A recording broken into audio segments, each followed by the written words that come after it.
الحمد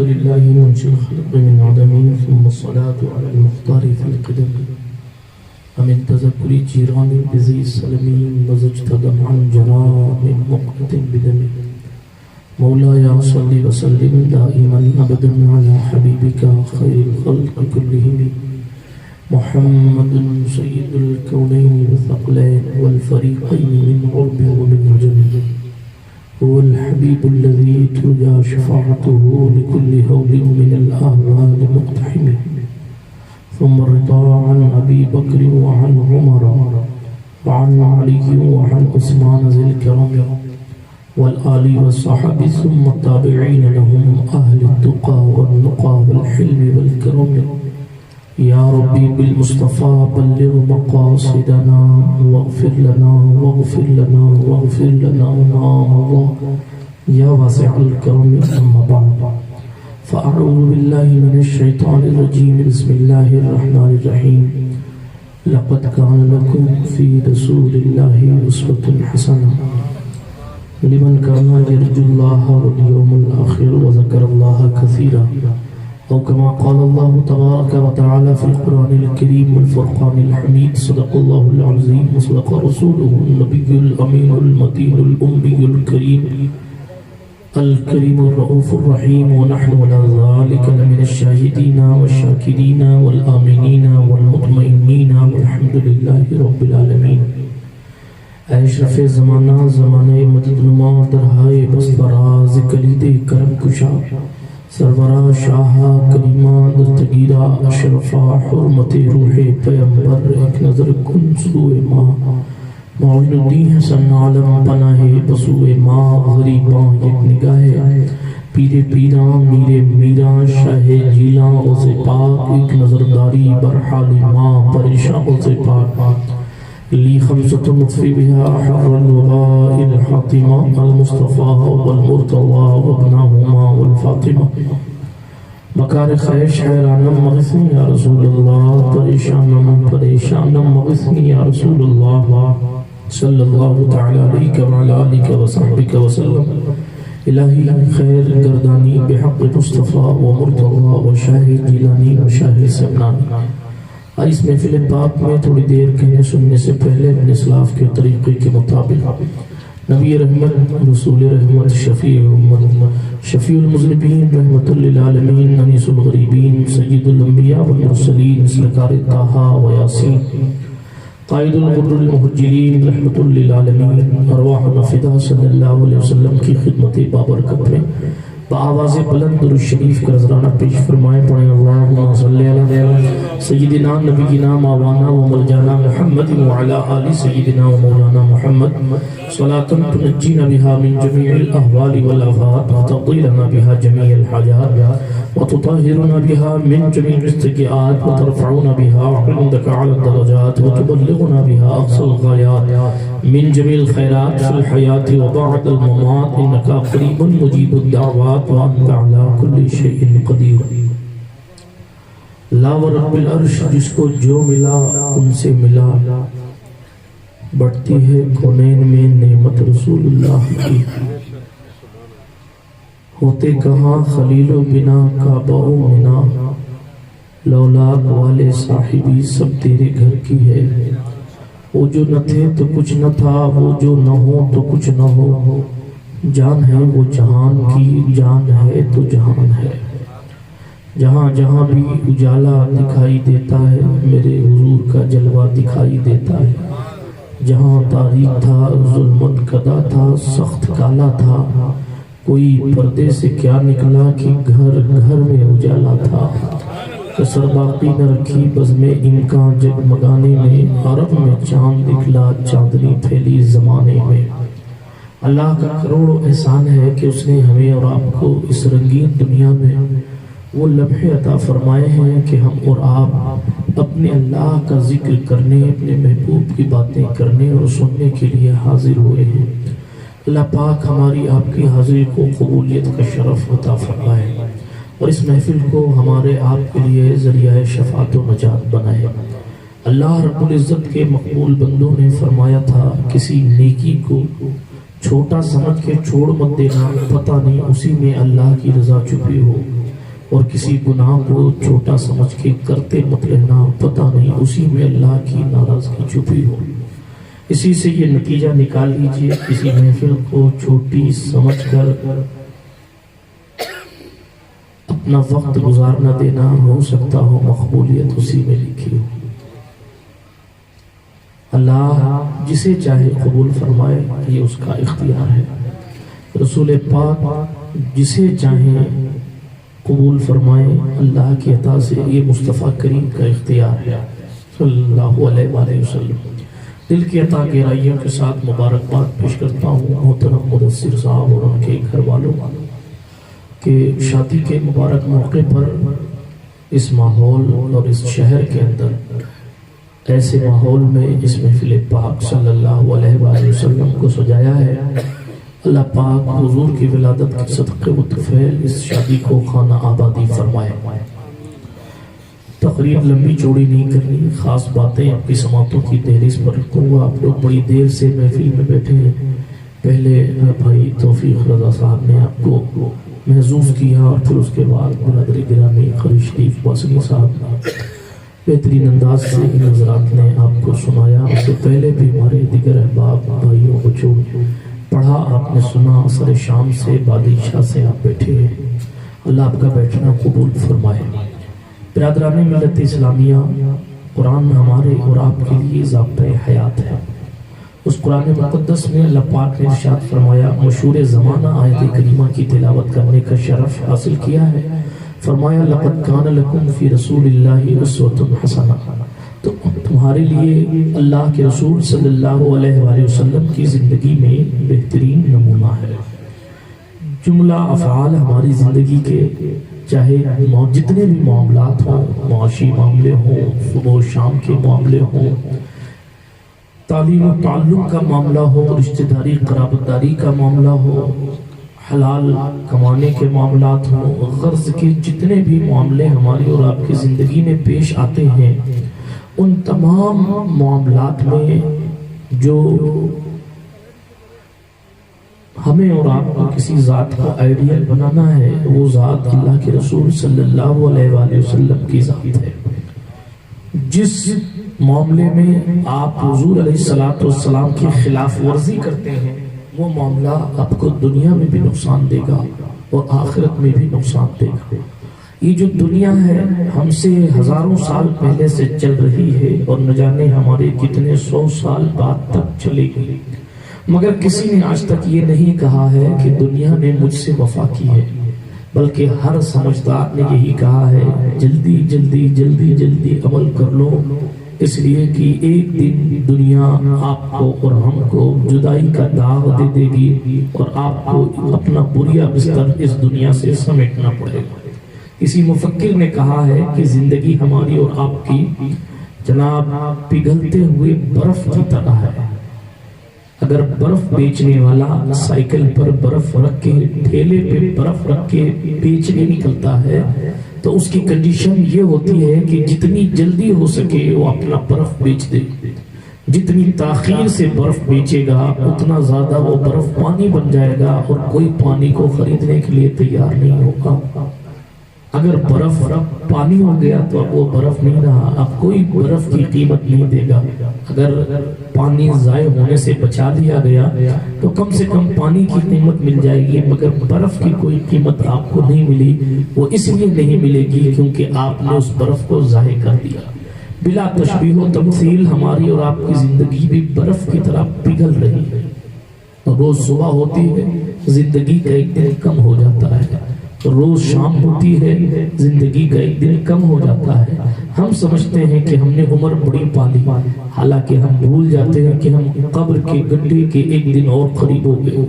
ہم قبر کی تاریکی کے ایک دن اور قریب ہو گئے، ہم موت کی سختی کے ایک دن اور قریب ہو گئے۔ اللہ اکبر کبیرہ۔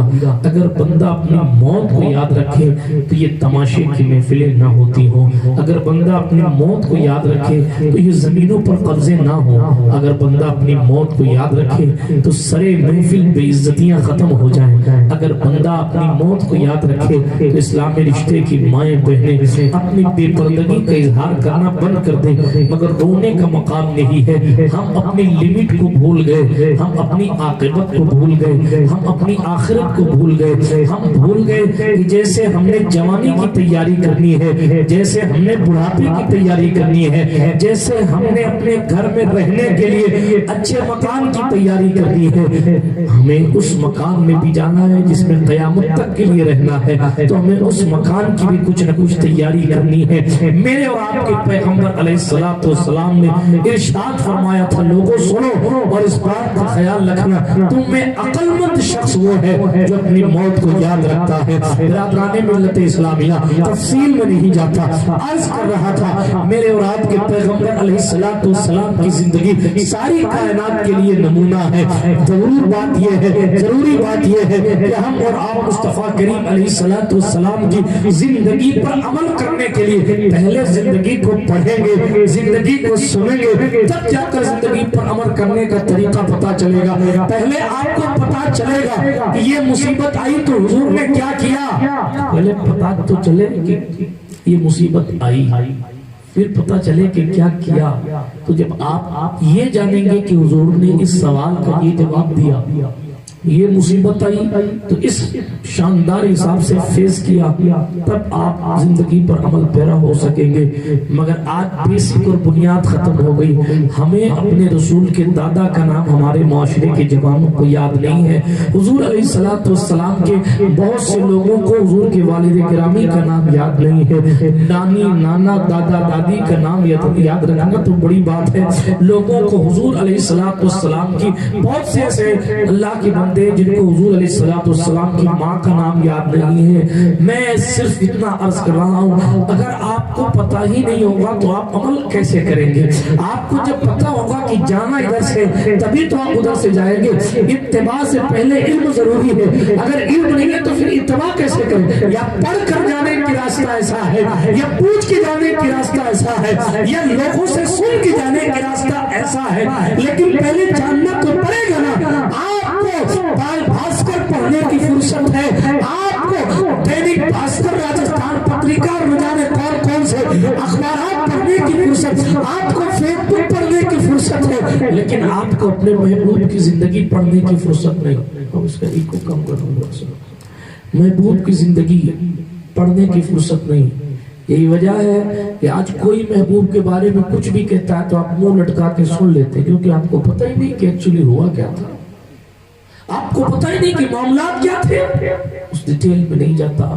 علم پر بات کروں گا تو بات دور چلی جائے گی، لیکن میں آپ کو یہ عرض کر رہا تھا، اللہ نے ایسا کامل و اکمل حضور کو بنا دیا۔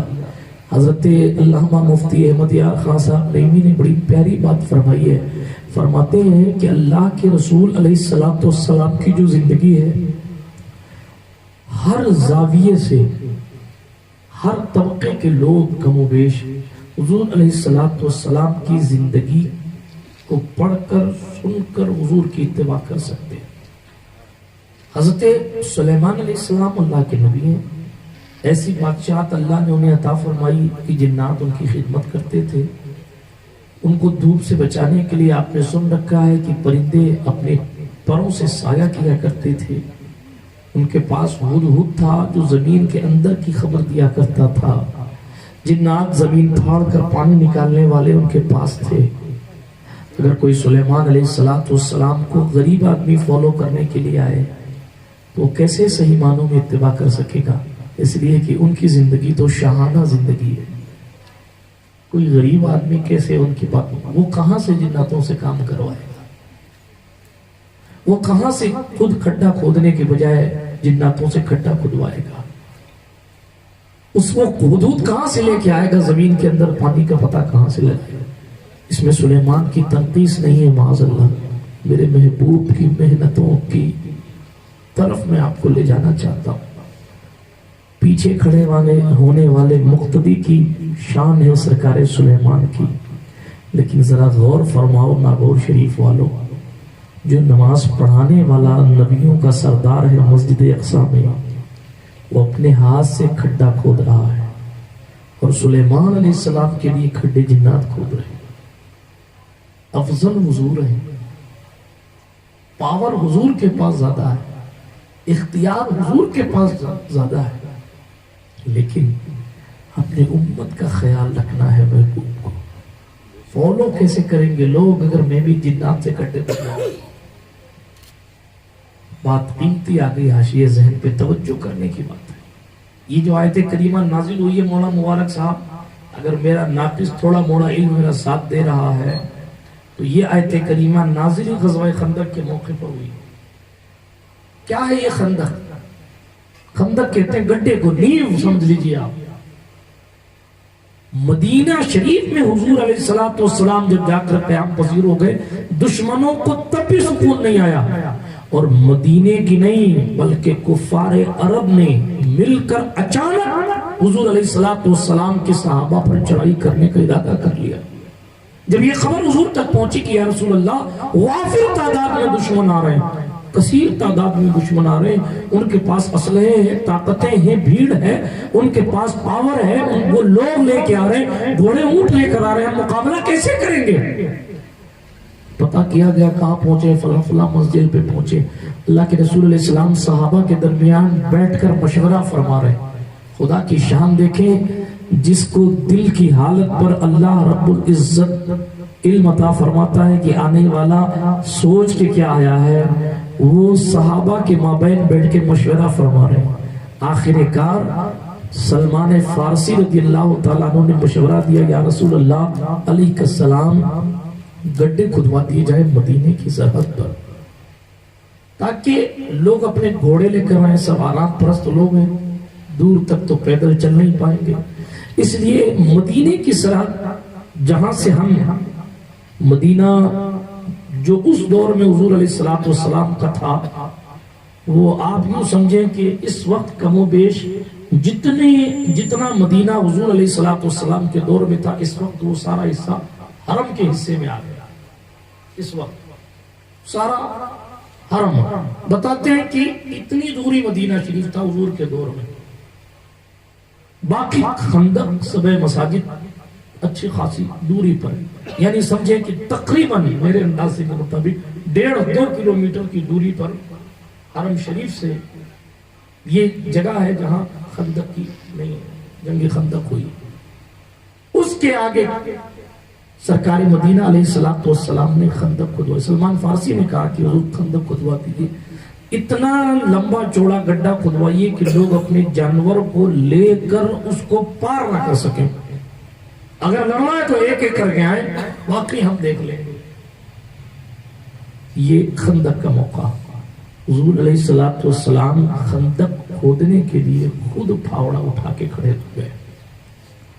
سوال یہ ہے، غور کرنے کا مقام یہ ہے، سلیمان کے لیے ہدہد، سلیمان علیہ السلام کے لیے جنات، خدمت کے لیے پرندے، اور یہاں خود ہاتھ میں پھاوڑا ہے. افضلیت رحمت للعالمین کے پاس اختیار دکھایا بھی ہے. سلیمان نے کبھی چاند کو نہیں چاک کیا، محمد رسول اللہ نے چاند کو چاک کیا. سلیمان علیہ السلام کی حکومت اپنی جگہ مسلم ہے، مگر خدا کی سلطنت کا 2 جہاں میں کون پورا ہے؟ تم ہی تم ہو، تم ہی تم ہو، تم ہی تم ہو، یہاں تم ہو وہاں تم. حضور کی شان یہ ہے کہ اگر فرشتہ،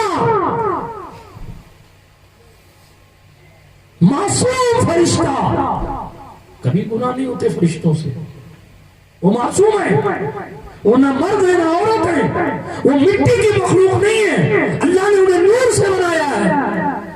جن سے کبھی گناہ نہیں ہوتا، جو نور سے بنے ہوئے ہیں، جو جنابی والا شہوت کے شکار نہیں ہوتے، جن کی نگاہیں کبھی برائی کی طرف نہیں جاتی، جن کو کبھی گناہ کا تصور بھی نہیں آتا، ایسے معصوموں کی جماعت 70,000 صبح سلام کرنے آتی ہے، 70,000 شام کو سلام کرنے آتی ہے۔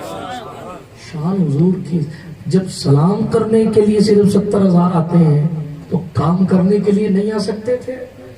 لیکن قیامت تک کے سجادہ نشینوں کو یہ بتانا تھا صرف چاند سے ٹکڑا کرنے والی ذات کا نام محمد عربی نہیں ہے، خندق میں پھاوڑا چلانا بھی حضور رحمت للعالمین کی سنت۔ توجہ ہے آپ کی، حضور علیہ السلام نے خود پھاوڑا چلایا۔ اللہ کے رسول علیہ السلام صحابہ کے ساتھ خود میدان میں پہنچے، اگر نہ جاتے تو کوئی صحابی نہیں کہ دیا سویا آپ بھی چلیے، حضور فرماتے تھے پہلے کڈا کھود لو پھر آتا ہوں، کہہ دیتے بعد میں آتا ہوں، جب جنگ ہوگی تو آؤں گا، مگر سخت سردی کا موسم، شدید سردی کے موسم میں حضور علیہ السلام کے صحابہ اگر میدان میں خیمہ لگا کے بیٹھے ہیں تو حضور علیہ السلام نے خود کا خیمہ مبارک بھی وہاں میدان میں لگا رکھا ہے۔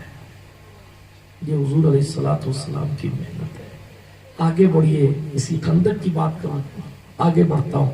اللہ کے رسول علیہ السلام کے صحابہ بھوک کی شدت کی وجہ سے صحابی نے پیٹ پر پتھر باندھ رکھا ہے، تو ایسا نہیں ہے کہ تم بھوکے رہے ہو ہم جنت سے نعمت منگا کے کھا لیں گے، چاہتے تو کر سکتے تھے۔ جب حضور علیہ السلام کا یہ اختیار ہے، وہ حدیث شریف ہے نا، حضور سورج گان کی نماز پڑھا رہے تھے، ایک قدم آگے فرمایا، پھر اس کے بعد ایک قدم پیچھے فرمایا۔ جب نماز مکمل ہوئی تو صحابہ نے کہا یا رسول اللہ ماجرہ سمجھ میں نہیں آیا علیہ السلام، آپ نے ایک پیر آگے بڑھایا، اس کے بعد پیچھے لے لیا، پھر ایک پیر پیچھے کیا۔ حضور علیہ السلام نے فرمایا میں نماز پڑھ رہا تھا نا تو میرے سامنے جنت لائی گئی، میں نے سوچا کہ انگور توڑ کر تمہیں دے دوں، تم قیامت تک کھاتے رہو گے، لیکن پھر میں نے سوچا جانے دو، جنت راز ہے، اسے جنت ہی رہنے دو۔ یہ حدیث شریف ہے۔ تو جب نہیں دینا تھا تو بتایا کیوں؟ جب انگور کھلانا نہیں تھا جنت کا، بتایا کیوں؟ پہلی چیز لوگوں کو پتا چل جائے میں محمد ہوں، مجھے جنت تک جانے کی ضرورت نہیں ہے، جنت ہمارے والوں کے مشتاق ہے۔ اسی لیے عشق و محبت کے جنت نہ دیں، تیری رویت ہو خیر سے۔ اس گل کے آگے کس کو ہوس برگ و بر کی ہے، ارے پھول پتوں کا میں کیا کروں گا، بس حضور کی زیارت ہوتی رہے۔ اس گل کے آگے کس کو ہوس برگ و بر کی، گل ہی وہ ایسا ہے، آدم نے کہا ظاہر میں میرے نخل، حقیقت میں میری اصل۔ اس گل کی یاد میں یہ صدا ابوالبشر کی ہے۔ یہ گل ہے کیا؟ اقبال نے کلیئر کیا، ہونا یہ پھول تو بلبل کا ترنم بھی نہ ہو، چمن دہر میں کلیوں کا تبسم بھی نہ ہو، ہونا یہ ساقی تو پھر میں بھی نہ ہو، خم بھی نہ ہو، بزم توحید بھی دنیا میں نہ ہو، تم بھی نہ ہو۔ خیمہ افلاک کا استادہ اسی نام سے ہے، نبض ہستی تپش آمادہ اسی نام سے۔ تفصیل میں نہیں جاتا، میلاد آپ نے سنیے، میں تھوڑی دیر سائے کریمہ کی روشنی پر گفتگو کر لوں کہ اس آیت کریمہ سے میں کیا روشنی حاصل ہو رہی ہے۔ عرض کر رہا تھا اس کا پس منظر کیا ہے، خندق کا میدان ہے، جس مصطفیٰ کے اشارے سے چاند اپنا سینہ چاک کرتا ہے، وہ کہتے وہ زمین ہے، کہتے سراقہ کو پکڑ لے، زمین سراقہ کو پکڑ لیتی، حضور فرماتے چھوڑ دے، زمین چھوڑ دیتی، حضور فرماتے زمین پھٹ جاتی نا۔ لیکن نہیں، ہر جگہ کرامت اور معجزے دکھا کر کام نہیں کرنا ہے۔ اگر ہر جگہ طاقت دکھانے کا کام کرنا ہے تو مجبور امتی سنت کسے اپنائیں گے؟ اسی لیے حضور نے پھاوڑا خود چلایا، جس کے لیے جنت سے نعمت آ سکتی، ارے جس کی بات ہے، جس کے غلاموں کے لیے جنت سے نعمتیں آ جاتی۔ ہاں جی، واقعات آپ سنتے رہتے ہیں، ڈیٹیل میں نہیں جاتا، چاہے تو اشاروں سے اپنے کایا ہی پلٹ دیں دنیا کی، یہ شان خدمت گاروں کی تو سرکار کا عالم کیا ہوگا۔ لیکن پیٹ پر پتھر باندھا صحابہ نے، تو حضور نے ایک پتھر کے بجائے حضور علیہ السلام نے پیٹ پر 2 پتھر باندھا۔ توجہ ہے آپ کی؟ صحابہ، ایک بات اور عرض کرتا چلوں شریف صاحب، قیادت ہو تو ایسی ہو، قیادت ہو تو ایسی ہو. یہ نہیں کہ فوج بھوکی رہے، مرید بھوکے رہے، پیر صاحب کا پیٹ بھرا رہے. معاف کیجئے گا میرے جملے سخت تو ہو جاتے ہیں، کیا کروں گا، مزاج ہی خراب ہو گیا ہے. اللہ معاف کرے. آپ تو چائے پیجیے، آپ درود شریف پڑھ لیجیے. صلی اللہ علیہ نبی الامی وآلہ صلی اللہ علیہ وسلم. صلاۃ و سلام علیک یا رسول اللہ صلی اللہ تعالی علیہ وعلی آلہ وصحبہ وسلم. تیزی کے ساتھ سن لیجئے، تفصیل میں جانے کا وقت نہیں ہے، تقریر لمبی نہیں کروں گا انشاءاللہ. عرض یہ کر رہا تھا، آپ کی توجہ ہے؟ اچھا ہاتھ اٹھا کر کہیں یا رسول اللہ. ماشاءاللہ، میں سمجھا سو رہے ہیں لیکن الحمدللہ ڈوبے ہوئے ہیں. سن لیجئے، خندق کا موقع ہے. حضور چاہتے تو آسمان سے سب کے لیے کھانا آتا، صرف اپنے لیے نہیں، سب کے لیے آتا. مگر یہ بھی تو بتانا تھا بنی اسرائیل اور ہیں، مصطفیٰ کے وفادار اور ہیں. یہ بھی تو بتانا تھا آدم سے لے کے عیسیٰ تک سب کے حوارین جوارین، سب کے ماننے والے، سب کے متبعین، سب کے امتی اپنی جگہ. مگر جتنا مصطفیٰ سے مصطفیٰ کے صحابہ نے پیار کیا ہے، اتنا کسی اور نبی کے ساتھیوں نے وقت کے نبی سے محبت نہیں کی. کیونکہ جتنی محبت حضور نے اپنی امت سے کی ہے، اتنی محبت آدم سے لے کے عیسیٰ تک کسی نبی نے اپنی امت سے کی. دلیلیں موجود ہیں، وقت نہیں ورنہ میں آپ کو بتاتا. چاہتے حضور کتنا تھے، تفصیل میں جانے کا وقت نہیں. حضور چاہتے بہت تھے. آگے بڑھتا ہوں، وہ چاہتے بہت ہیں. اللہ کے رسول علیہ السلام کی شان ایک امتی تڑپتا ہے تو حضور علیہ السلام کی پریشانی حضور کے چہرے پر نظر آتی تھی. دور صحابہ میں کیا دور تھا، وہ بھی مبارک دور. آپ نے سنا کاش یوں ہوا ہوتا، یوں ہوا ہوتا، یوں ہوا ہوتا. ارے کچھ نہیں، کم سے کم حضور کے سامنے کھڑے ہوتے اور اشہد ان لا الہ الا اللہ پڑھ دیتے. اب پتہ نہیں ایمان پر خاتمہ ہوگا کہ نہیں ہوگا. اللہ کرے ہمارا آپ کا خاتمہ ایمان پر ہو. حضور کی ولادت کی خیرات میں ہمارا آپ کا خاتمہ ایمان پر ہو. مگر حضور کی خدمت میں صرف اتنا کہہ دیتے، اشہد ان لا الہ الا اللہ اشہد ان محمد عبدہ و رسول. صرف اتنا کہنے کا بھی اگر ایک لمحے کا موقع مل جاتا، فضیلت اپنی جگہ ہے کہ صحابی ہو جاتے. کم سے کم اتنا تو رہا ہوتا کہ ہمارے ایمان پر گواہی خود حضور دیتے. اب بھی دیں گے انشاءاللہ، دیں گے. تو اس لیے کہ حضور اپنی تمام امت کو پہچانتے ہیں. بروز حشر شفاعت کریں گے وہ چن چن کر، ہر ایک غلام کا چہرہ حضور جانتے ہیں. لوگ مجھ سے پوچھتے ہیں کہ آپ اتنا مسکراتے کیوں رہتے ہو؟ میں نے کہا حضور جانتے ہیں. ہاں، کبھی بھی مایوسی کو اپنے قریب نہیں آنے دینے کا آج میں آپ کو نسخہ بتا دیتا ہوں. کبھی بھی مایوسی آپ کے قریب نہ آئے. دل پریشان بھی ہو تو بھی ٹینشن نہ ہو. اس کا ایک سیدھا سا نسخہ یہ ہے کہ بس یہ کوشش کریں، میرے محبوب کو سب پتا ہے اور اس کا سولوشن انشاءاللہ جلدی نکل جائے گا. وقت گزرتا رہے گا، جواب ملتا رہے گا، سوال ہوتا رہے گا، جواب ہوتا رہے گا. کئی لوگوں کو جواب وقت دے دیتا ہے، کئی کو مصیبتیں دے دیتی ہیں، کئی کو آسانیاں دے دیتی ہیں. تفصیل میں نہیں جاتا، لیکن صرف اتنا عرض کرتا ہوں، اپنے محبوب سے اپنا ربط مضبوط کر لیجئے، اپنا تعلق مضبوط کر لیجئے. یہ دنیا میں بھی کافی ہے، یہ آخرت میں بھی کافی ہے. میں اپنے محبوب کی محبت کا اظہار صحابہ پر دکھا رہا تھا. وہ چاہتے نا جنت سے کھانا آ جاتا. جب ان کے غلاموں کے منگانے پر آ جاتا ہے تو ان کے منگانے پر کیوں نہیں آتا؟ لیکن انہوں نے کھانا نہیں منگایا. ہزار لاکھوں سلام ان صحابہ پر جنہوں نے ان کو اللہ نے ان کو بھی تو اختیار دے رکھا تھا.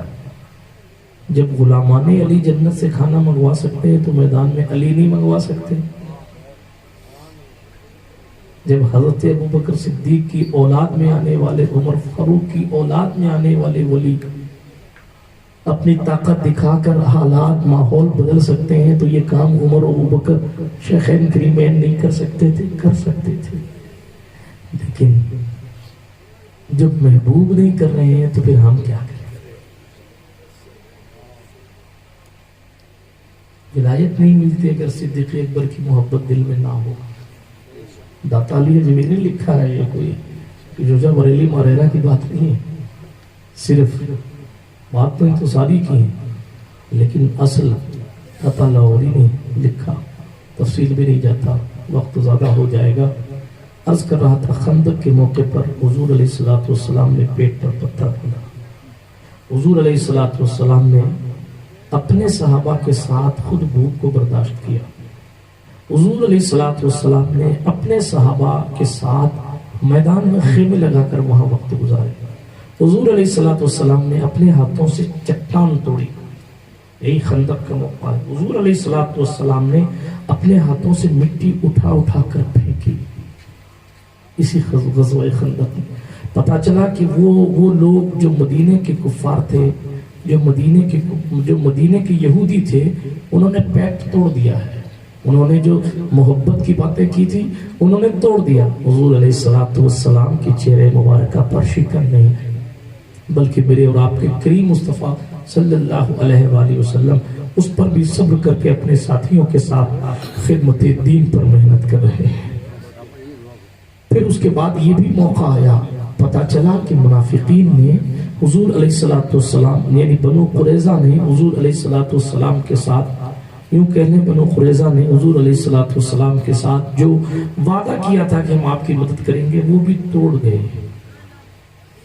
پیٹ بھوکا ہے، لوگ بے نقاب ہو رہے ہیں، حضور علیہ السلام کا ساتھ چھوڑ رہے ہیں.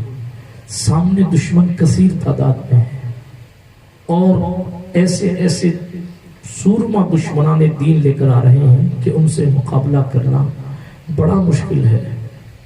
ہاں، یہی وہ جنگ ہے جس جنگ میں عمر بن عبد ود آیا تھا.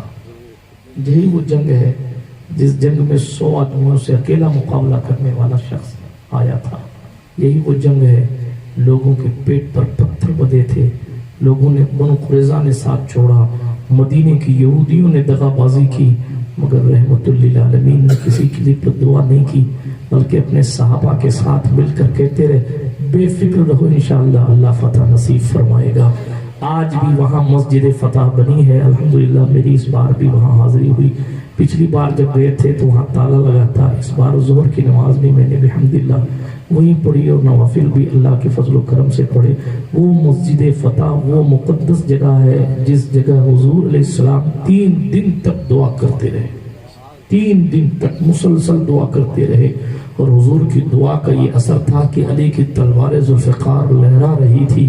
جب عمر بن عبد ود سے لڑائی ہو رہی تھی تو رحمت للعالمین نے فرمایا تھا آج صرف علی اب ابن عبد ود سے نہیں لڑ رہا بلکہ برز الاسلام کلہ مع الکفر کلہ، آج مکمل اسلام مکمل کفر سے لڑ رہا ہے.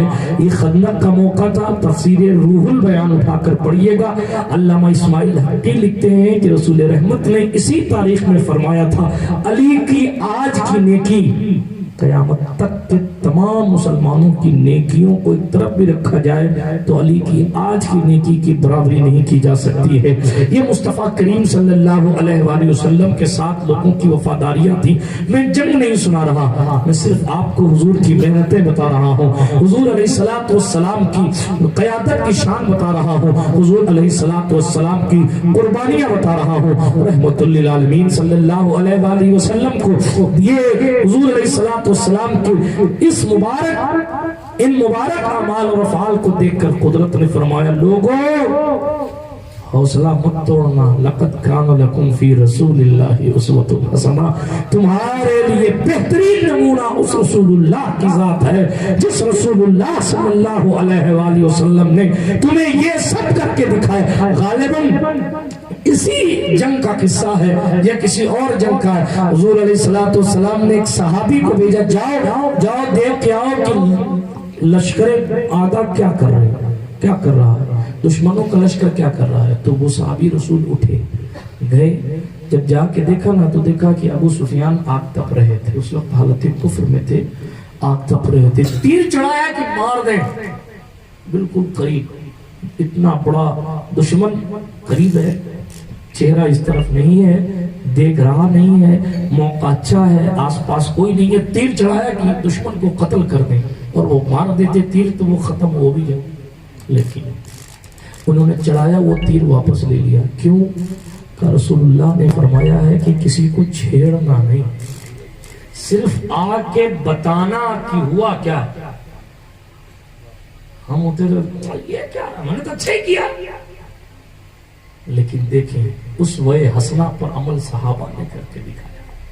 حضور علیہ السلام کے صحابہ نے بتایا کہ حضور علیہ السلام کی اس وے مبارک پر عمل کیسے کیا جاتا ہے. دیکھتے حضرت عثمان ابن عفان کو وضو کر کے مسکرا رہے ہیں. کسی نے پوچھا اے عثمان بن عفان کیوں مسکرا رہے ہو؟ وجہ کیا ہے مسکراہٹ کی؟ سرکار عثمان نے جواب دیا تھا میں نے اپنے محبوب کو یہی وضو کرتے دیکھا تھا اور حضور وضو فرما کر اسی جگہ کھڑے ہو کر مسکرائے تھے. میں تمہیں سنت ادا کر رہا ہوں. اتباع کرنی ہے تو لائے صحابہ کرام کی زندگیاں اٹھا کر پڑے. صحابہ نے اپنی زندگی کے لمحے لمحے میں حضور کی اتباع کی. حضور نے کہہ دیا سو جاؤ تو سو گئے. حضور نے کہہ دیا اٹھ جاؤ تو اٹھ گئے. حضور نے کہہ دیا الگ الگ ہو جاؤ تو الگ الگ ہو گئے. حضور نے کہہ دیا مل کے بیٹھ جاؤ تو مل کے بیٹھ گئے. صحابہ سفر میں جاتے تھے پرانا طریقہ تھا جیسے ہی پڑا ہوا کوئی ادھر چلا گیا کوئی ادھر چلا گیا کوئی ادھر چلا گیا کوئی ادھر چلا گیا کوئی ادھر. حضور نے ایک دن فرمایا یہ شیطانوں کا طریقہ ہے تم الگ الگ جگہ پھر جاتے ہو ایک جگہ بیٹھے رہا کرو. صحابہ کہتے ہیں کہ حضور کے اس فرمان کے بعد قانون یہ ہوا کہ لوگ سواریوں سے اترنے کے بعد اتنے قریب ہو کے بیٹھتے تھے کہ اگر ایک چادر تانی جائے تو سب کے سب چادر کے نیچے آ جاتے تھے. یہ میرے اور آپ کے مصطفیٰ کریم علیہ السلام کی اتباع صحابہ کرام رضوان اللہ تعالی علیہم اجمعین نے کر کے دکھائی. تو میں عرض یہ کر رہا تھا قرآن کہتا بہترین زندگی رسول رحمت کی زندگی. بیچ میں بات آئی سرکار سلیمان کی. سلیمان علیہ السلام کی زندگی یقیناً قابل اتباع لائق تقلید ہے. وہ اللہ کے نبی ہیں لیکن ان کی زندگی کو صحیح معنوں میں بادشاہ فالو کر سکتا ہے لیکن صحیح معنوں میں کوئی فالو نہیں کر سکتا اس لیے کہ ویسی بادشاہت کوئی لا بھی نہیں سکتا. ٹھیک ہے. حضرت عیسیٰ علیہ السلام بھی کامل ذات. اللہ کا ہر نبی کامل ہے کامل ذات. لیکن عیسیٰ کی امت میں اگر آئے بندہ مدثر صاحب اگر عیسیٰ کی امت میں آپ آئے ہوتے تو یہ دن نہیں آتا. اس لیے کہ عیسیٰ علیہ السلام نے نکاح کیا ہی نہیں. ان کی شریعت میں سنت ہی نہیں ان کی سنت نہیں نکاح. مگر ہمارے محبوب کی محفل میں آ جائیے اپنے محبوب کی محفل میں آ جائیے. بیوہ سے نکاح کرنا بھی سنت کنواری سے نکاح کرنا بھی سنت بڑی عمر کی خاتون سے نکاح کرنا بھی سنت چھوٹی عمر کی خاتون سے بھی نکاح کرنا سنت. کسی کو طلاق ہو گئی اس سے نکاح کرنا بھی سنت. کسی کا شوہر انتقال کر گیا اس سے بھی نکاح کرنا سنت. شان دیکھیں فالو کرنے کی جو ذات آپ دیکھیں حضور کی زندگی. کوئی بادشاہ ہو کوئی فقیر ہو فقیری دیکھنی ہے خدا وند قدوس کی رضا کے لیے. اگر بظاہر غربت ہے تو دیکھیں جنگ کے میدان میں بھی پیٹ پر پتھر بندھے. دیکھیں کہ کئی دن تک چولہا نہیں جلتا. اور بادشاہی دیکھنی ہو تو مکہ فتح کیسے ہوتا ہے یہاں شہنشاہی.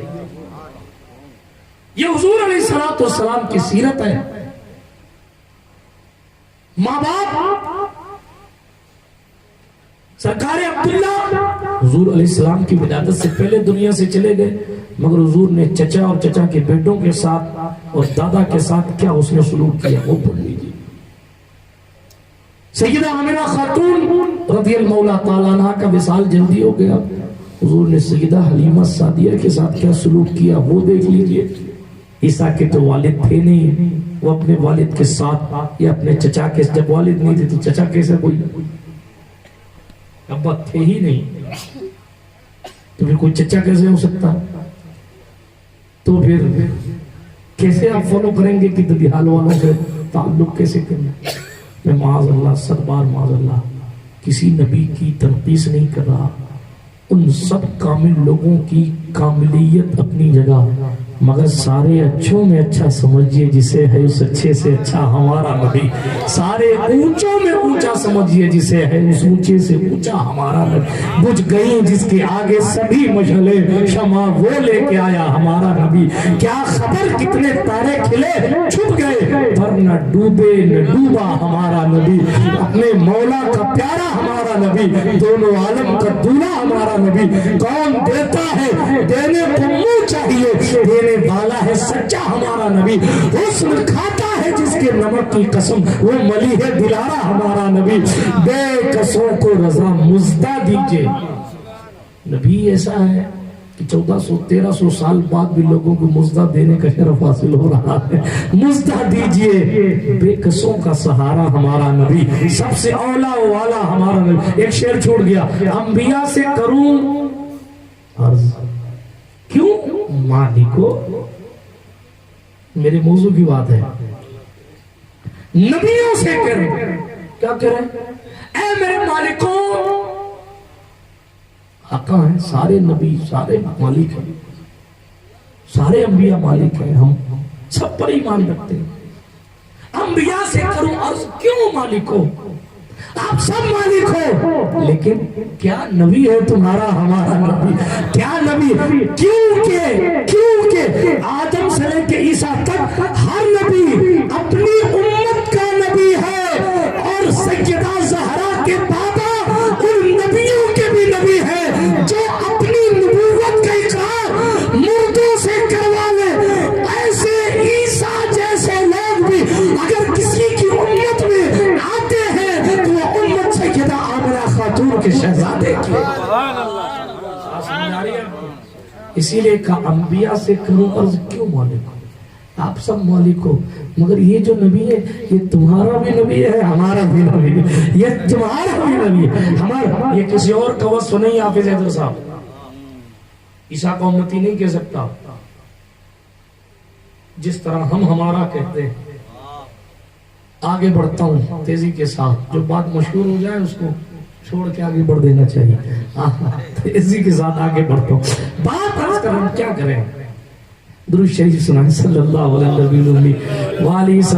وسلم. صلاۃ و سلام علیک یا رسول اللہ صلی اللہ تعالی علیہ وآلہ وصحبہ وسلم. بات کو ختم کرنے لگا ہوں تیزی کے ساتھ.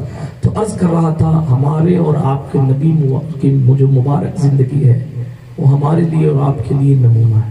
جس فیلڈ کی طرف رخ کریں، کسی کو غربت میں زندگی گزارنی ہو تو حضور کی زندگی میں لو، کسی کو امیری میں زندگی گزارنی ہو تو فتح مکہ کے بعد کی زندگی پڑھ لی، کسی کو فقیر بن کے زندگی گزارنی. اگر کوئی آپ سے پوچھے کہ یہ بتائیے یہ دنیا چھوڑ کر یہ جنگلوں میں عبادت کے لیے جانا کہاں سے لائے؟ حضور تو بھیڑ میں رہے.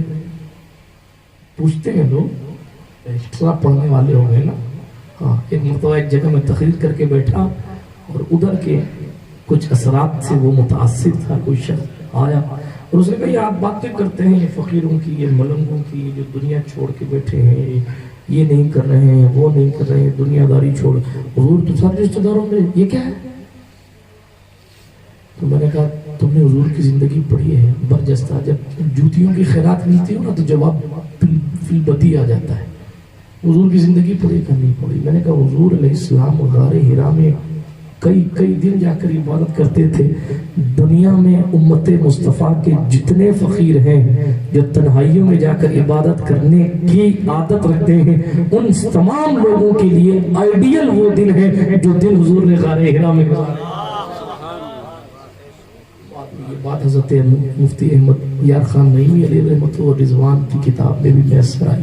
حضرت یہ فرماتے ہیں کہ بھئی غارے جو لوگ عبادت کرتے ہیں تنہائیوں میں ان سب کے لیے غار حرا کیا گیا. اچھا یہ جو جبل نور ہے غار حرا، میں سرکار عبد المطلب کی سیرت پڑھ رہا تھا تو اس میں پتہ چلا کہ حضور کے دادا ہیں، ان کا نام شیبہ تھا، شیبہ نام تھا. پیدا ہوئے تھے نا تو چند بال سفید تھے اس لیے نام شیبہ رکھ دیا گیا. پھر آپ کی جو والدہ ماجدہ تھیں ان کا، حضرت ہاشم کی جو بیوی تھیں ان کا ننیحال وہ وہیں تھا. اصل جو مدینہ بنو نجار ہے نا وہ اصل جو ننیحال ہے وہ عبد المطلب کا ننیحال ہے، وہ حضور کا ننیحال نہیں ہے، حضور کے دادا کا ننیحال ہے. کہا جاتا ہے قبیلہ بنو نجار کی، جہاں تک ہو سکتا ہے حضور کا بھی ہو لیکن یہ ننیحال جو ہے سرکار عبد المطلب کا ہے. ہاشم کی شادی وہی ہوئی تھی اور پھر جناب والا حضرت ہاشم کا انتقال ہو گیا تھا. ادھر غزہ کے علاقے میں غالباً آپ کی قبر بنائی گئی تھی. تفصیلات میں جانے کا وقت نہیں ہے. تو یہ حضور کے پردادا ہے، ان کے بیٹے جو ہے وہ شیبہ ہوئے، وہ تو چلے گئے سفر میں چلے گئے تھے، وہاں انتقال ہو گیا. اب بیٹا ننیحال میں تھا، یہی پل بڑھ رہا تھا، یہی وہیں پلا بڑھا، اور وقت ایسا آیا کہ ماں نے اپنے بچے کی پرورش کی۔ ایک دن ان کا یعنی ہاشم کا ایک دوسرا بیٹا وہاں سے گزر رہا تھا، غالباً بیٹا یا ان کا بھائی، وہاں سے ان کے بھائی گزر رہے تھے وہاں سے۔ جب وہاں سے گزر رہے تھے تو انہوں نے کیا دیکھا کہ ایک بچہ ہے وہ جو ہے وہ تیر اندازی کر رہا ہے۔ دیکھیں پورے مائے نور میں ایک قصہ نہیں آیا، آ جا رہا ہے، پڑھ دیتا ہوں تیزی کے ساتھ۔ جب وہ تیر اندازی کر رہا تھا تو جیسے اس کا تیر نشانے پہ لگتا نا تو کہتا کہ میں سید بطحا کا بیٹا ہوں، میں انا ابن سید البطحا، میں سید بطحا کا بیٹا ہوں، انا ابن ہاشم، میں ہاشم کا بیٹا ہوں۔ اللہ اکبر کبیرہ۔ اب جب انہوں نے جملہ سنا نا تو وہ سمجھ گئے کہ میرے بھائی کی اولاد ہے۔ اب وہ واپس آئے، آنے کے بعد جو سگے چچا سے یعنی ہاشم کے بھائی سے کہا، جن کا نام مطلب تھا، کہا جاؤ اپنے بھتیجے کو لے کر آؤ، وہ اس لیے لے کر آؤ کیونکہ یہ ہمارے خاندان کی شان نہیں ہے کہ اس خاندان کا نور نظر کسی اور قوم میں پلے، یہ اس کی حق تلفی ہے، جاؤ لے کے آؤ۔ ان کا میرے پاس سواری نہیں، کہا میری سواری لے کے جاؤ، مگر جاؤ لے کے آؤ۔ تو وہ مطلب مکہ مکرمہ سے چلے اور جناب والا اس یثرب کے علاقے میں آئے، اور یثرب کے علاقے میں آ کر انہوں نے اس بچے کو ساتھ لیا، اپنی بھابھی سے بھی چلنے کے لیے کہا مگر آپ نے منع فرما دیا، اور پھر اس کا نام حضرت سلمہ تھا۔ دیکھیں یاد آتا تو پھر یاد آتا ہے، سلمہ نے منع کر دیا کہ جو ہے وہ میں نہیں جاؤں گی، میرے شہزادے کے مستقبل کے لیے آپ لے کر جاؤ۔ تو یہ شیبہ کو وہاں سے وہ لے کر آئے، اپنی سواری پر بٹھا کر جب عرب میں پہنچے، مکہ شریف پہنچے تو مکے میں لوگ جوئے کھیل رہے تھے، اپنی اپنی بیٹھکوں میں بیٹھے۔ لوگوں نے پوچھا مطلب یہ کون ہے؟ انہوں نے کبھی فوراً کہہ دوں گا کہ یہ میرا بھتیجا ہے تو لوگ کھلبلا جائیں۔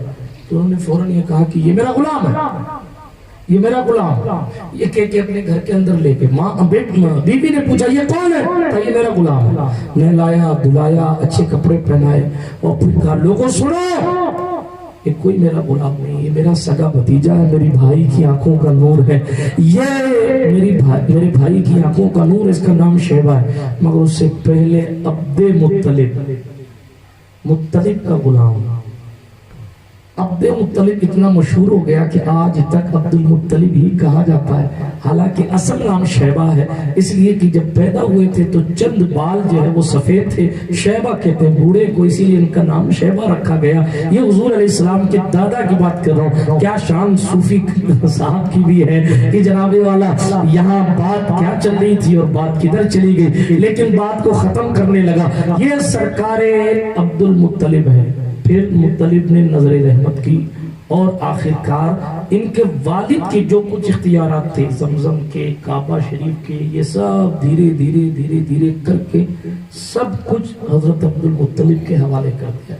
ایک مدت سے قبیلہ بنو جرہم کی بدعمالیوں کی وجہ سے زمزم کا کنواں جو پاٹ دیا گیا تھا، ختم، نام و نشان تک نہیں جانتے تھے لوگ زمزم کا۔ اس کنویں کو واپس کھودنے والی ذات کا نام حضرت عبد المطلب ہے۔ خواب میں آ کر جو ہے وہ قدرت نے بذریعہ خواب جو ہے وہ لوگوں کو، سرکار عبد المطلب کو اشارہ دیا، تب جا کر زمزم کھولا گیا۔ تفصیل میں نہیں جاتا، لیکن بات کہاں سے چلی تھی، فرمایا گیا، سیرت نگار لکھتے ہیں کہ حضرت عبد المطلب جو تھے حضور علیہ السلام کے دادا، یقیناً ان کی پیشانی میں بھی حضور علیہ السلام کا نور تھا۔ وہ یثرب کی وادی میں وہ انا ابن سید البطحا کہنا، اللہ اکبر، وہ انا ابن ہاشم کہنا صرف جو ہے وہ اس وجہ سے نہیں تھا کہ وہ ہاشم کے بیٹے تھے، قدرت کو مکہ آباد کروانا تھا تو محمد عربی کو مکہ لانا تھا، اس لیے قدرت نے ہاشم کے بیٹے کو وہاں سے اٹھوا کر واپس مکہ بھجوایا، اختیارات دلوائے، پاور نرالی شان دی کہ زمزم واپس کھولا گیا۔ لڑائی ہوئی، جھگڑا ہوا، ڈیٹیل میں نہیں جاتا، تفصیل میں نہیں جاتا، لیکن حضرت عبد المطلب کا چہرہ انتہائی خوبصورت تھا۔ سیرت نگار لکھتے ہیں آپ اچھے اخلاق کی تعلیم دیتے تھے، سیرت نگار لکھتے ہیں آپ اپنے بیٹوں کو بد اخلاقی سے بچاتے تھے، سیرت نگار لکھتے ہیں کہ 10 بیٹے اللہ نے آپ کو عطا فرمائے تھے۔ مورخین نے لکھا ہے یہ پہلے وہ شخص ہیں، یہ پہلے وہ شخص ہیں جو غار ہیرا میں جا کر عبادت کرتے تھے۔ جبل نور میں جا کر عبادت کرنا، غار ہیرا میں جا کر عبادت کرنا، یہ حضور کے دادا کا طریقہ تھا،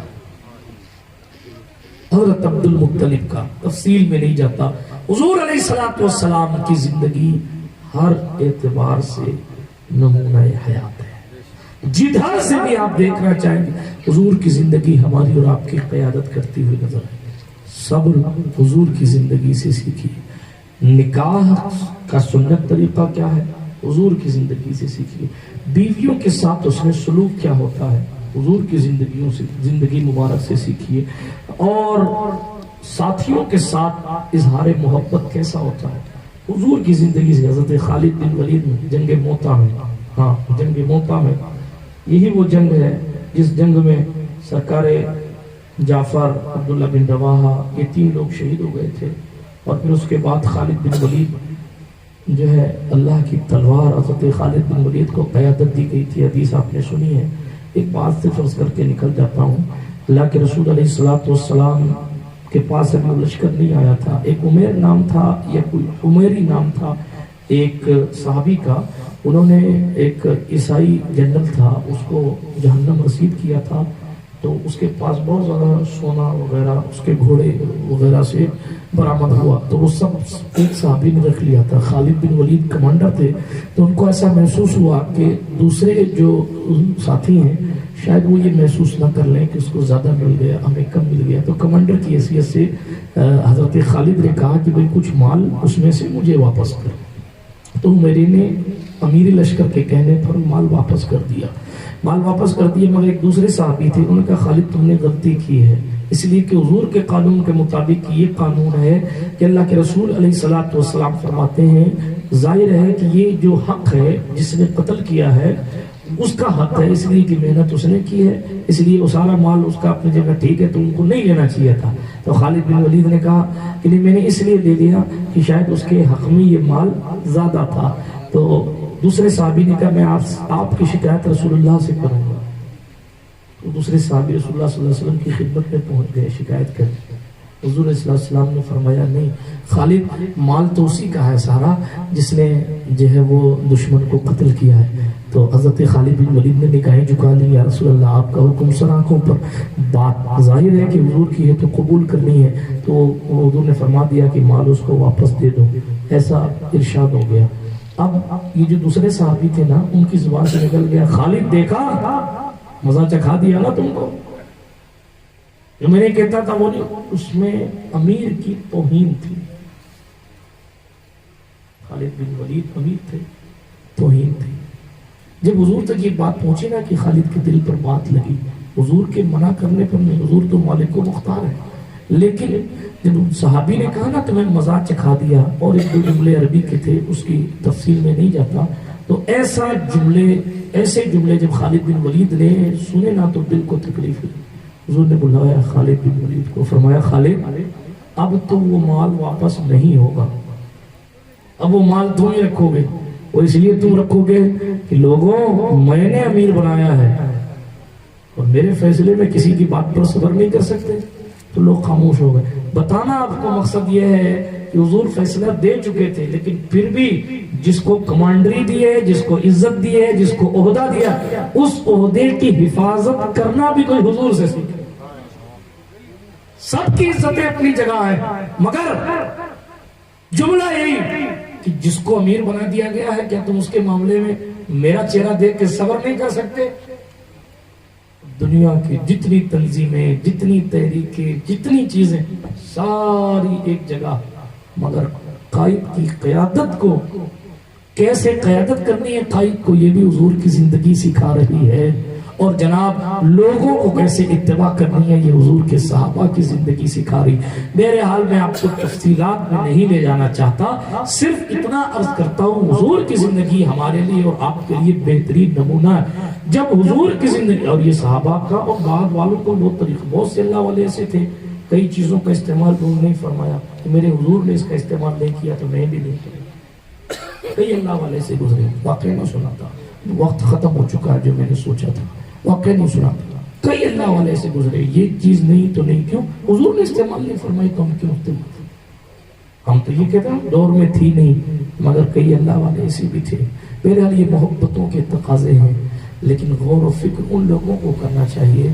ایک ہے کہ حضور نے جو کیا وہ کیا جائے، ایک ہے کہ حضور علیہ الصلوۃ والسلام کو جو پسند ہے اس اس کو حضور نے اگرچہ نہ کیا ہو لیکن حضور کو پسند ہے، اور اس طرح کے معاملات دینی معاملات ہیں وہ کیا جائے، اور ایک ہے کہ کچھ ایسے کام کیے جائیں جو حضور کو پسند نہیں ہے، اور ایک ہے کہ کچھ ایسے کام کیے جائیں جس سے حضور کو تکلیف ہوتی ہے۔ اب یہ فیصلہ آپ کے اوپر ہے کہ آپ وہ کام کر رہے ہیں جو حضور نے کیا ہے۔ بہت مشکل مرحلہ ہے۔ حضور کے سارے نکاح میں سب سے بڑا جو ولیمہ تھا وہ پورا بڑا ولیمے میں ایک بکری ذبح کی، سب سے بڑا ولیمہ جہاں تک ہمارا ناقص علم ہے، سب سے بڑا۔ کسی میں پانی پلا دیا گیا ہے، کسی میں ستو یعنی پانی میں ستو ڈال کے، کسی میں کھجور کا سرید وغیرہ وغیرہ وغیرہ۔ سب سے بڑا جو ولیمہ ہے اس سب سے بڑے ولیمے میں سرکار مدینہ علیہ السلام نے ایک بکری ولیمے میں کھلائی، اور اس پہ عمل ظاہر بات ہے کہ آدمی کرنے والے کرتے ہیں لیکن قریب ناممکن سا ہو گیا ہے حالات کو دیکھتے ہوئے۔ تو ایک تو چیز یہ ہے، دوسرا مرحلہ یہ کہ نہیں بھئی جتنے آئے ہیں سب کو دعوت کھلائی جائے، کیونکہ بڑا پریوار بڑا خاندان۔ ظاہر ہے کہ اگرچہ یہ حضور کی سنت نہیں ہے کہ اتنی بکریاں یا اتنی مرغیاں جنت کی طرف روانہ کرنا، تو ہاں جنت کی طرف روانہ۔ حضور علیہ السلام کی خدمت میں ایک بار ایک بکری بھاگ کے آ گئی، قصائی اس کو پکڑ رہا تھا، قصائی سے چھوٹ گئی ہاتھ سے تو وہ بھاگ گیا۔ کیا محبوب کا دربار تھا یار، باقی بکری حضور کی خدمت میں، بکری بھی جانتی ہے کہ بچائیں گے تو حضور بچائے، بھاگ کے آ گئی۔ تو حضور نے کتنی محبت سے، نہ تو کچھ نہیں، بکری آئی، عرض گزار ہوئی، تو حضور علیہ السلام نے دیکھا قصائی نے اس کا پیر پکڑ کے اس کو کھینچنا چاہا، تو حضور علیہ السلام نے قصائی سے فرمایا نرمی اختیار کر، اور بکری سے محبت سے فرمایا اللہ کے حکم پر صبر کر، اللہ کے حکم پر صبر کر۔ جتنے جانور مومنوں کے لیے جا رہے ہیں، ظاہر بات ہے کہ وہ اللہ کے حکم پر صبر کر کے حضور والوں کی غذا بن رہے ہیں۔ باتیں تو بہت کچھ کی جا سکتی ہیں لیکن بات ہی کرنی ہے۔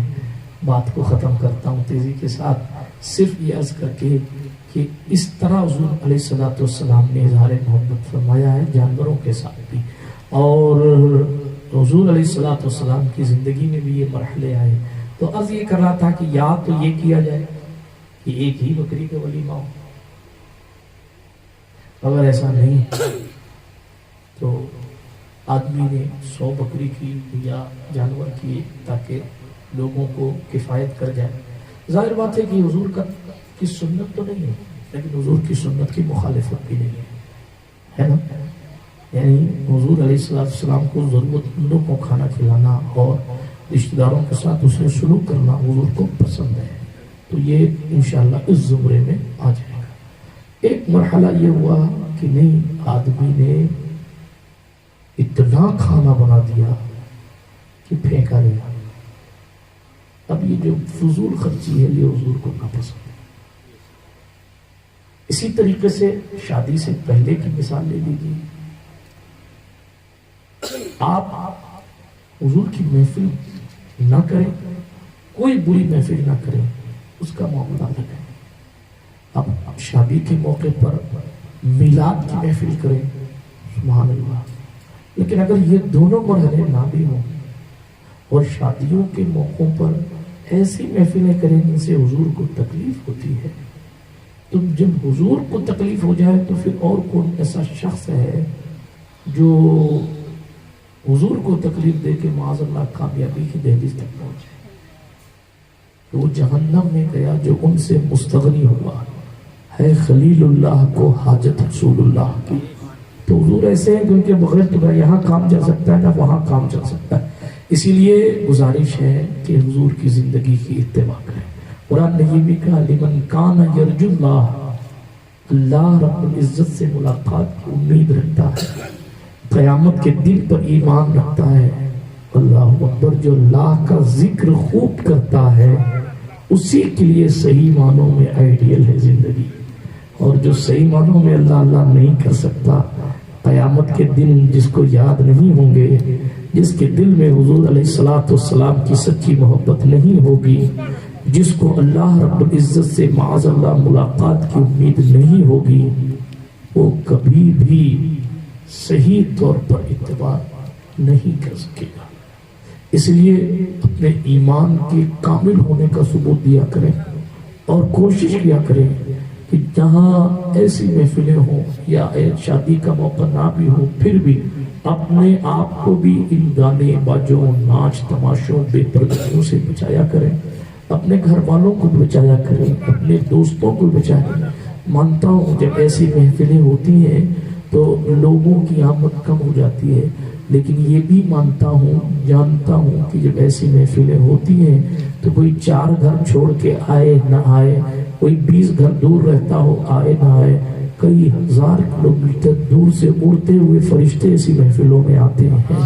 اور اس بات کا ایمان رکھیے، اس بات کا یقین رکھیے کہ انسان گواہی دے نہ دے، اللہ اگر چاہے گا یہ فرشتے ہمارے اور آپ کی ایمان کی گواہی دیں گے تو ہمارا اور آپ کا انشاءاللہ بیڑا پار ہے۔ اللہ پاک کہنے سننے سے زیادہ عمل کی سعادتیں عطا فرمائے۔ پھر ایک بار مبارکبادی پیش کرتا ہوں ان تمامی احباب کو جنہوں نے شادی کے موقع پر اس محفل پاک کو سجایا اور اس محفل پاک کو سجانے میں مدد کی۔ اللہ پاک سب کی کاوشوں کو قبولیت کا شرف بخشے اور ہم سب کو اپنی زندگی میں حضور کی زندگی کی تمام حضور کی زندگی مبارک کے تمام تر گوشوں پر عمل کرنے کی کوشش کرنے کی سعادت بخشے۔ حضور علیہ السلام کی سنتوں کی محبت اور حضور علیہ السلام کی اتباع ہمارے دلوں میں نقش فرما دے۔ یار زندہ صحبت باقی۔ دوران گفتگو اگر کوئی جملہ غیر شرعی نکل گیا میں آپ تمامی کو گواہ بنا کر اپنے اللہ کی بارگاہ میں رجوع اور استغفار کرتا ہوں۔ استغفر اللہ تعالی ربی من کل ذنب واتوب الیہ۔ سبحانک لا علم لنا إلا ما علمتنا إنك أنت العليم الحكيم۔ أشهد أن لا إله إلا الله وحده لا شريك له وأشهد أن سيدنا محمدا عبده ورسوله وآخر دعوانا أن الحمد لله رب العالمين۔ خاک مجھ میں کمال رکھا ہے، مصطفیٰ نے سنبھال رکھا ہے، میرے عیبوں پہ ڈال کر پردہ مجھ کو اچھوں میں ڈال رکھا ہے۔ السلام علیکم۔